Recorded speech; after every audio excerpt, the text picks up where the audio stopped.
এই বিতর্কিত এমপি অবৈধ এমপি মমতাজ বেগমের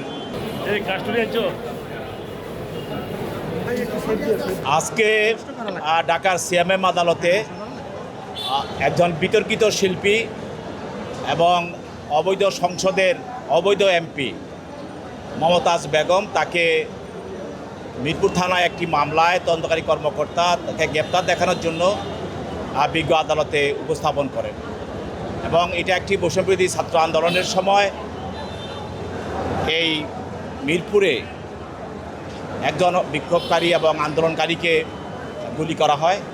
এতে সে মারাত্মকভাবে আহত হয়।